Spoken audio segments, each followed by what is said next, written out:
This is Jonathan Agnew here for Pro Boxing Fans, joined by boxers Savage Dan. Dan, we're here at the weigh-in for Jonas Habazin tomorrow night. What do you think of the card? I think it's a good card. I think we needed to get something big out before the end of the year. Obviously, collision course, all being well, Natasha Jonas and Lauren Price fight each other if they come through their fights unscathed and ready for 2025. What did you make of the boxing this year? You know, overall, you know, we're coming towards the end. How have you rated it as a year? Do you know what? It's a weird one because there are some moments where you're just like, wow, like what a massive card, and then there are moments where there are massive droughts, and that's obviously because, you know, because of Riyadh season, we have all our headliners on one card, which obviously, you know, translates down the ranks to you know, probably less shows throughout the UK, you know, and people, you know, selling out their hometowns, etc., because, you know, everyone flies over to Saudi and is on a massive card, and you know, they are magnificent cards. But what they do is have, you know, make people sometimes have less shows. I think it's not just us. It's every promotion has probably had to readjust this year with the introduction of Riyadh season really coming into play. So yeah, I think it's been interesting. Some really big nights, and we've had to make sure that we have nights like we're having, you know, this weekend in Liverpool, just to make sure that we're still, you know, on the ground in the UK and doing enough UK shows. On next week's fight, how are you looking at it? Usyk Fury rematch? I think Fury does it, you know. I understand why people think he won't. I just think if he knuckles down and he just makes some small adjustments. He was coasting at points in that fight. I think he was cruising, and the only thing I could see from around round 5 was a Fury stoppage. I guess I think he was just coming on too strong, and the size was playing a big part. And then obviously Usyk finds another game. He always seems to do it. You know, just when you think you're on top of him, he finds something. And I think if Fury can find a way to make him not find that something, maybe just fight a slightly more disciplined fight, I think he can just kind of do him with his size. What do you make of it? Like Tony Bellew says that he thinks Usyk's going to, you know, win more clearly this time around. Would that surprise you at all? I can see loads of outcomes. I just can't see.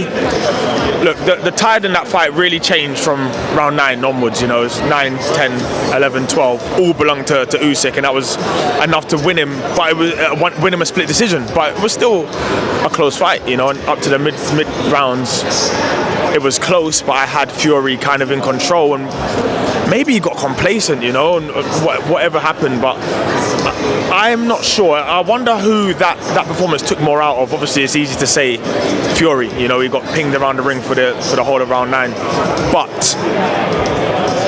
Usyk has to keep going to the well. He is working really hard to win these fights. I'm not saying he's going to get old overnight, but it does eventually catch up with you. And I think the game plan, look, I watched Fury come back after fighting Wilder the first time, and he came back a different Fury. And he was assertive, he was on the front foot, he pushed him back, and he demolished him. And I think it's not going to be the same stylistically because you're dealing with a different level of skilled fighter, but I do think he will make adjustments and be a little bit more menacing in his approach, make Usyk think a little bit more, because there was a lot of times when Usyk was really walking Tyson down. I'm not sure if you can afford for that to be the case this time.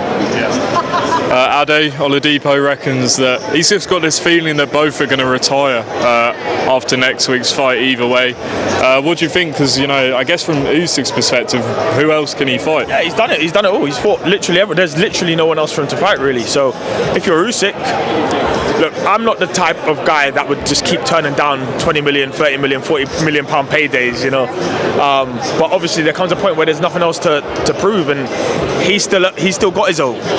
Sometimes you want to retire with it. If Usyk can get the win, I do think he retires. If Fury wins, Fury's as unpredictable as anyone. I don't know. I'd imagine if he wins, that Anthony Joshua fight's still there, maybe, and the Dubois fight. Who knows, you know? So I'm not sure. I would assume just because of the romance that Usyk would retire if he wins. Yeah. And moving on to the February 22nd card, amazing card. Is it the best card overall you've ever seen? Maybe, but every time they put out a card, I say that. I think I said it about the Bivol Beterbiev one. They're all ridiculous cards. It's almost becoming a little bit too normal for me now.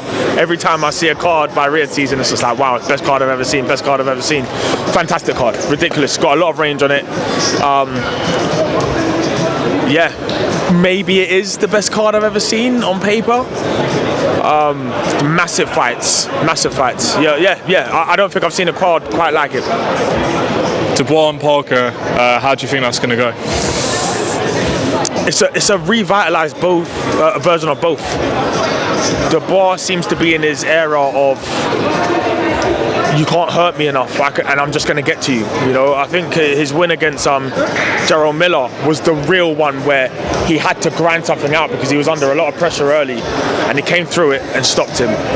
And he's silenced a lot of doubters who thought he couldn't come back. I'm not sure if I doubted him, but I didn't think he'd get to where he's got to here. And now he's here, he might believe even more.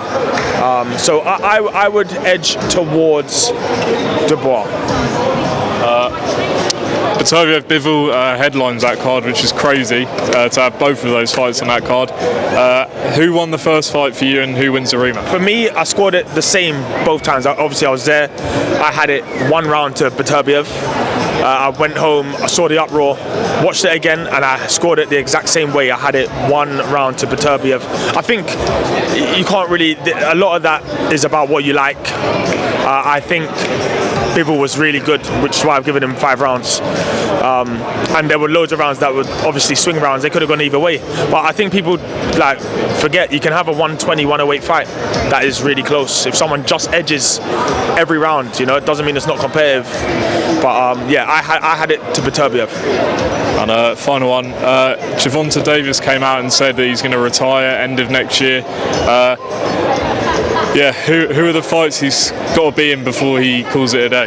Haney and Shakur, innit? That's the ones that, you know, there's still a bit of doubt about. We definitely need to see the Shakur Stevenson fight, I think. Just for the level of skill. But do you know what? People forget that, you know, Gervonta's a lot older than the others. Definitely a bit older, and the age at those lighter weights are more significant than what age is at, you know, at heavyweight. So yeah, maybe he's getting ahead of his body. Maybe he feels like or maybe he's just bluffing, you know. I remember Mayweather retired like 4 or 5 times, you know. It doesn't matter. So he's still, for me, one of the best boxers out there. But yeah, the fight I definitely want to see is him against Shakur Stevenson. All right, Dan, tomorrow night here in Liverpool, what's your fight of the night? The same fight of the night that everyone has, Lee Cutler and Stevie McKenna. That is going to be an all-out war.